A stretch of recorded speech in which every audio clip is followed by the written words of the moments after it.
Hello and welcome back to our Let's Level Design series. Today we're going to be covering milestone schedules. What I have up in front of you right now is my milestone schedule I created for Los Malditos, my Capture the Flag multiplayer map, which you can check out here on the channel. Or if you want a more in-depth look, you can go to my professional portfolio. Links are in the description, as well as links for following me on social media. But let's get into it. What a milestone schedule is, it's literally a schedule of milestones that you create to keep yourself on track when you're completing a project. This goes for just creating a level, it goes for creating an entire project, and game development in general. For Los Malditos, I had a time frame of 6 weeks in order to complete it in. So I have it broken down into week 1, week 2, week 3, week 4, week 5, and week 6 with dates for each of the weeks, as well as the tasks I wanted to complete within each milestone. So the week 1 milestone was comprised of the tasks to place main static meshes symmetrically, and then I broke it down even further. So those static meshes were stairs, ramps, and catwalks. And then the second task was build level shell / skeleton. And that was broken down into the subtasks of align room walls with static meshes and base room floors / ceilings. And then finally, the last task for milestone 1 was take screenshots or a video for in-class presentation. Along with these 3 main tasks, I allotted some time for each of these. So I approximated that placing the main static meshes symmetrically would take 3 hours, or about 3 hours, and then building the geometry of the level would take 5 hours, and then creating a video or taking screenshots as an overview of what I did during the week would take less than 1 hour. So milestone 1 took me approximately about 8 or 9 hours to complete.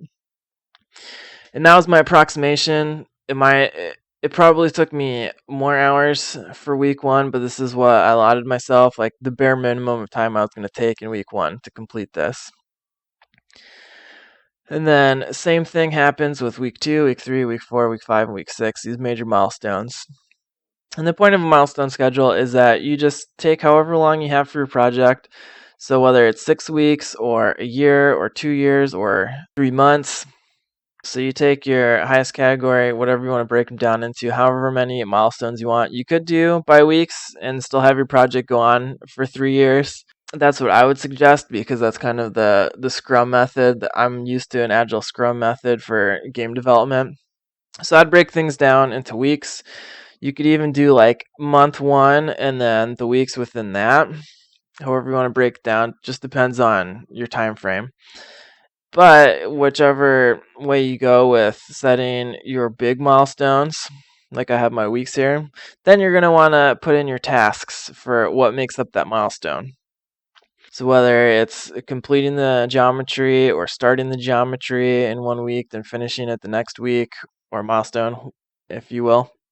And then what you do is break it down from there, the little tiny pieces that make up, say, completing the geometry. So that would be finishing the BSP brushes for all the rooms and hallways, and destroyed wall holes, because in that map I had some destroyed walls in the game that you could crouch and then go through.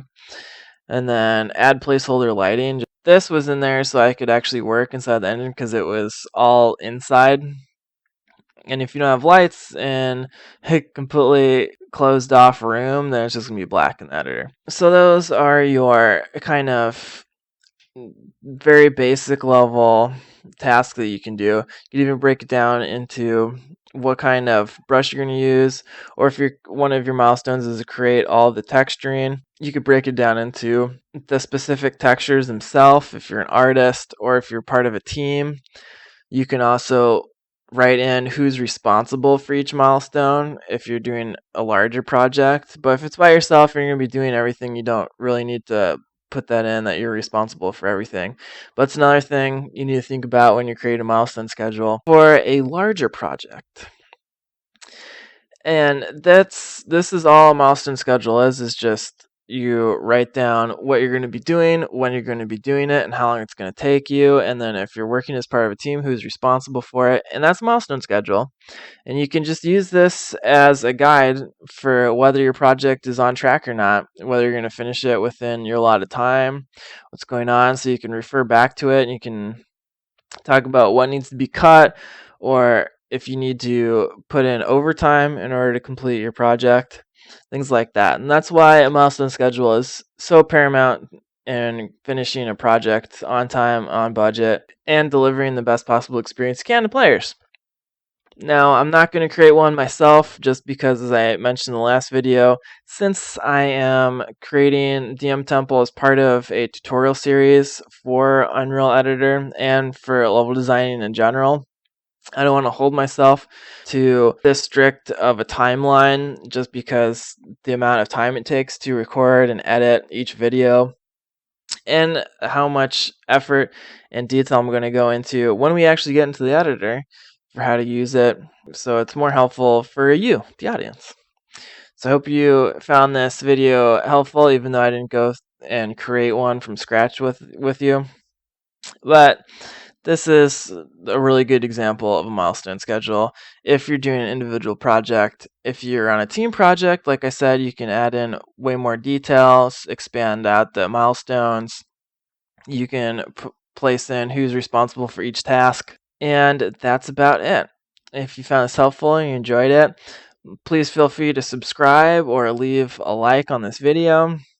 If you have any questions, comments, concerns, tips, tricks, dance moves, go ahead and leave a comment in the section below, and I'll see you guys next time.